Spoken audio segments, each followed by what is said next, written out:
On today's edition of VLGA Connect, it's a pleasure to welcome Emma Dawson, the Executive Director of Per Capita, formerly with Telstra, the University of Melbourne, and a Senior Policy Advisor with the Rudd and Gillard governments. That's just a very brief history of Emma Dawson. Welcome to the program. Thanks, Chris. Good to be with you. Lovely to have you with us.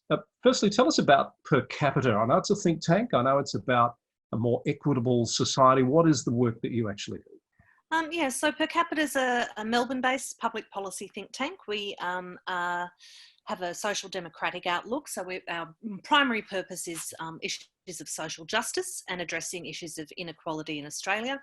We're particularly interested in economic inequality and inequality of income and wealth, but also other aspects of that and how that plays out for gender, for people of non-English speaking backgrounds, First Nations, Australians and others. So we're particularly focused on issues around secure employment, the rights of women and minorities, particularly in the workplace and in our political system.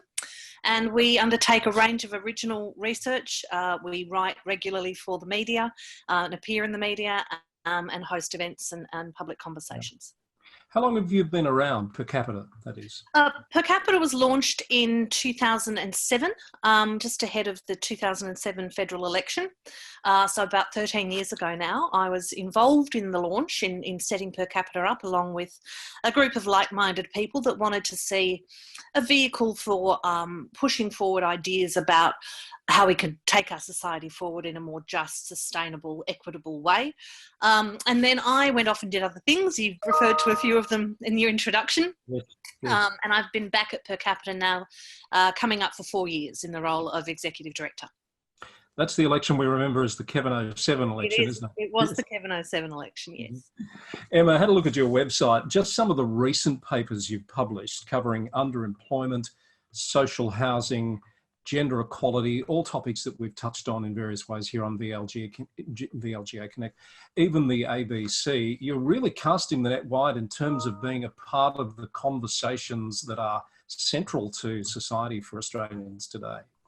Well, that's certainly what we try to do, Chris. Thank you. We tend to try to, we focus very much on how we can have a more inclusive and more just society, but within that we'll look at a range of different issues, and some of the ones you've mentioned there, the ABC work, for example, has been quite a long time looking into that issue and the defunding of the ABC over recent years, as has the social housing and public housing work that we've done, and particularly looking at that through the lens of an ageing society and how we can better create more affordable housing that is suitable for people as they age and their needs change. And then some of it's coming up more quickly. So the underemployment piece, again, looks at underemployment in the context of the last decade or a couple of decades, but is also framed very much in this debate about how are we going to rebuild after this immediate crisis. So we have a mix of longer term projects. Certainly the gender equality report, which is something like 122 pages, that was a very long piece that we worked on that for a year before releasing that in early March. Whereas the debt paper that we put out a few weeks ago, specifically looking at the debt that the government's taken on to keep the economy going through this crisis, was something we turned around quite quickly. So for me, it's an enjoyable mix of being quite responsive to the current political debate, but also having that longer term, deeper dive into the issues that we think are important on a long-term basis.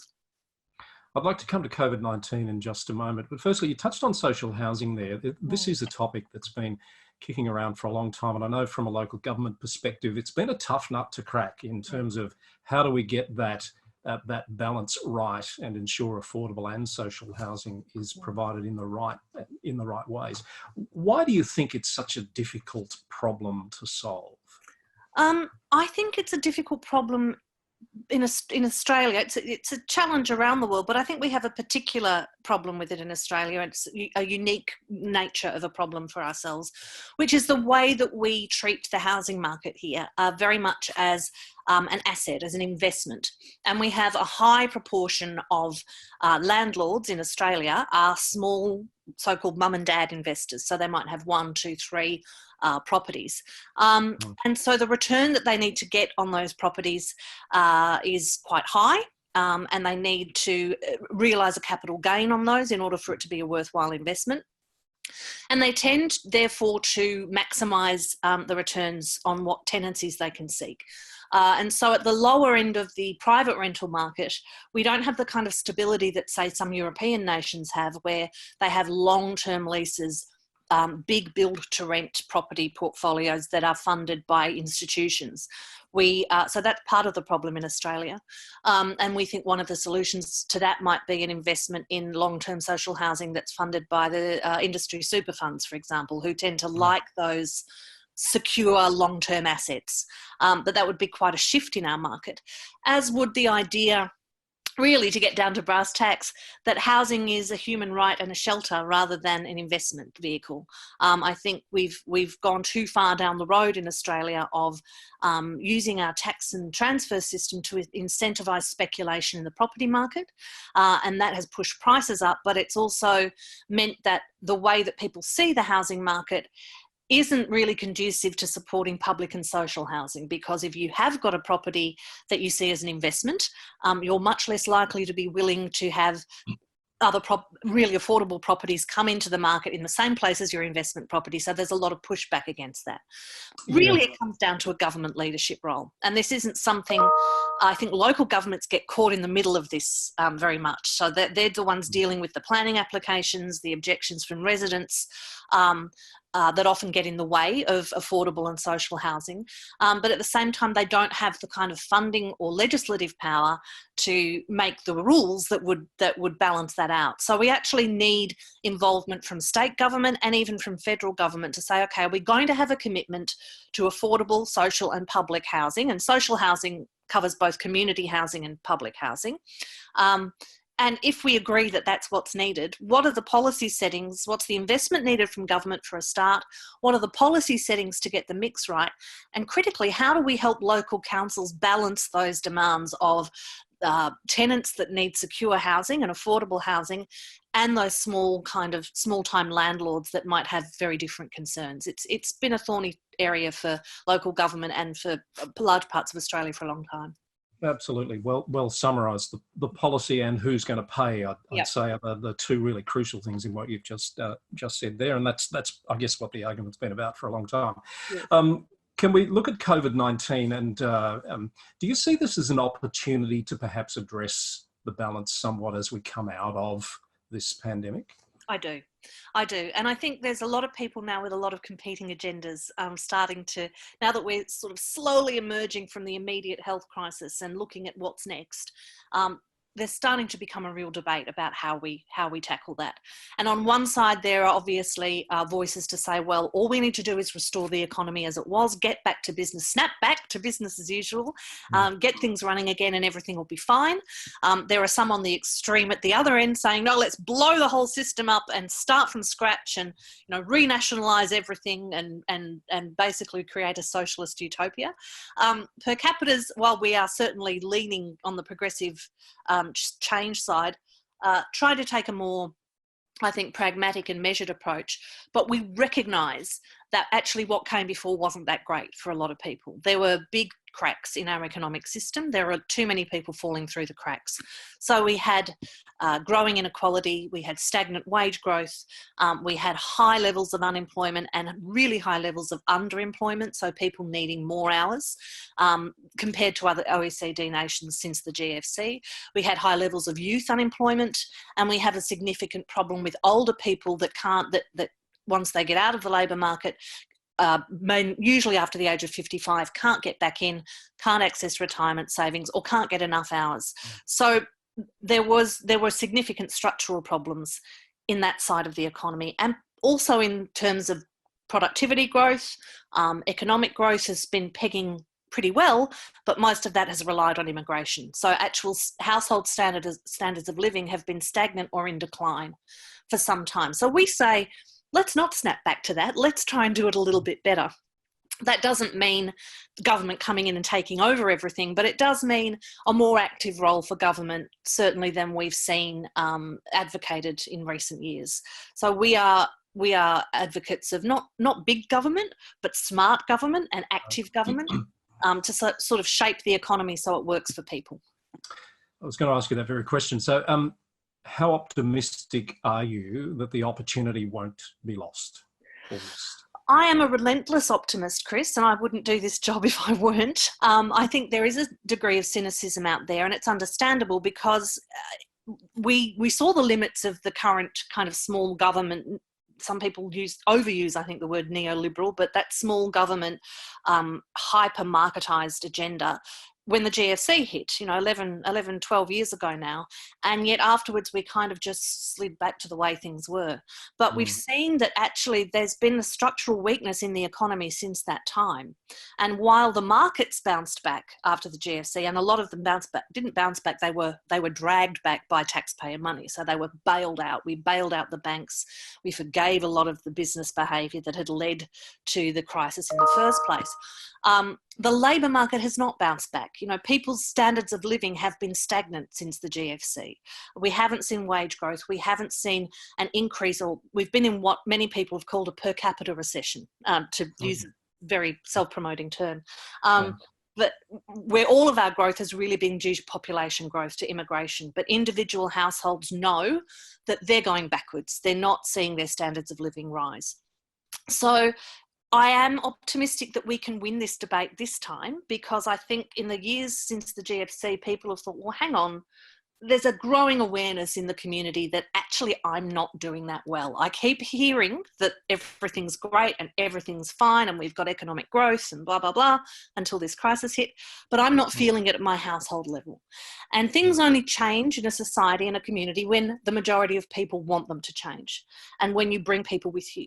So my optimism is tinged with a sense of pragmatism that we actually need to sell a really solid and viable model for change that doesn't kind of, overreach and try to create some, as I said, socialist utopia. That's not what we want, but strikes the balance back with a mixed market economy that is regulated as much as it needs to be, no more and no less, to ensure that the economy is working for people. I'm optimistic because I think there are a lot of smart people that recognise that that's needed now, and that this is it's the biggest disruption in a century to our way of life, and change tends to follow big disruptions. Looking back at World War II, things like that. Yeah.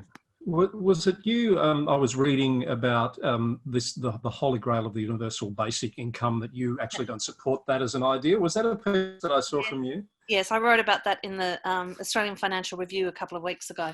I did lend my name to the campaign for what's called a living income during this crisis for people.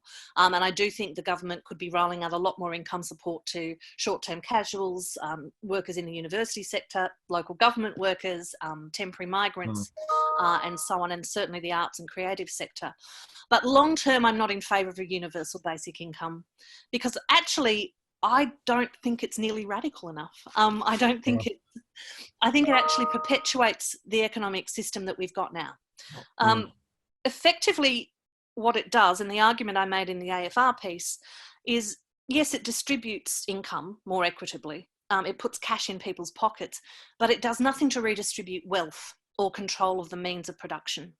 And so in a society that has become highly privatised, as I said earlier, a much smaller role for government, essential services are increasingly outsourced to the private sector. All a UBI does is really put money in workers' pockets to keep spending on those privately provided services, and ultimately the profit keeps flowing up to those at the top. So I don't think it does enough to disrupt a system that has become badly skewed in favour of capital and against labour. I'd much rather see the provision of universal basic services, which is another way of talking about public services. I think we can see, if you compare Australia's system, where we have universal healthcare, we have subsidised education, free provision of public education, subsidised tertiary education and training, compared to an American system where everything's user pays, our system has kept a much greater sort of floor on people falling through the gaps. It's kept a greater level of equality.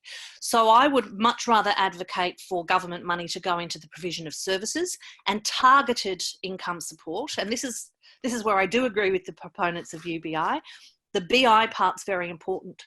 So if you can't, or can't work for any reason, whether that's because of a disability or an illness, or that you have caring responsibilities, either as a parent or caring for an elderly parent yourself or another relative, for whatever legitimate reason you can't participate in the labour force, then we should be supporting you much more generously than we do now. People shouldn't be made to jump through the hoops, particularly when we know there are 8 job seekers for every job available.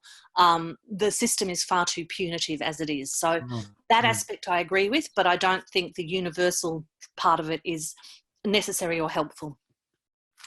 You've touched on something that would make a great topic for another day, and that is comparing us to the likes of the US and the way the pandemic has exposed the flaws in the system. It's just been fascinating to watch what's happening in the US in particular as this pandemic plays out. But we do have to draw a line somewhere. Emma, I just want to ask you a really simple, maybe question not. How are you going to measure success over the longer term for the work that you're doing?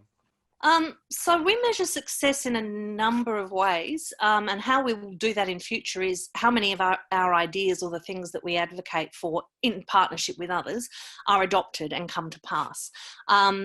Partly we measure our success in terms of how much we're engaging with people, because while, yes, we're a public policy think tank, our number one audience is the public of Australia, is the Australian citizenry and residents. So how much we're reaching those people, how often we're talking to people, how many people engage in our events and engage with our work is a really important metric for us, because that's how we know we're prompting people to think perhaps differently, or helping them clarify positions they already held.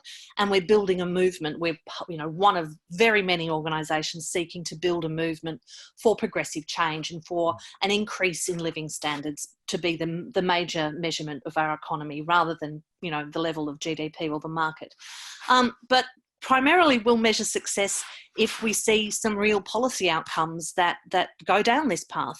And it's not impossible. Australia has done this before. And this Saturday is the 75th anniversary of the tabling of the Curtin government's white paper on full employment in 1945, which actually led to 30 years of a really prosperous, egalitarian nation. It set up the strongest, most stable middle-class society on earth, with jobs for everyone, affordable housing, and constantly rising standards of living, as well as rising GDP.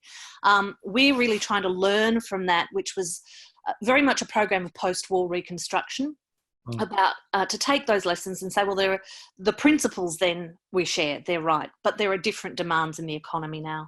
So, for example, we have a lot more women in the labour force. We have a much more multicultural society with 1 in 4 Australians born overseas. We live in a globalised world in which we rely on other nations for trade. So what are the different measures that can achieve those same principles in a new reconstruction now?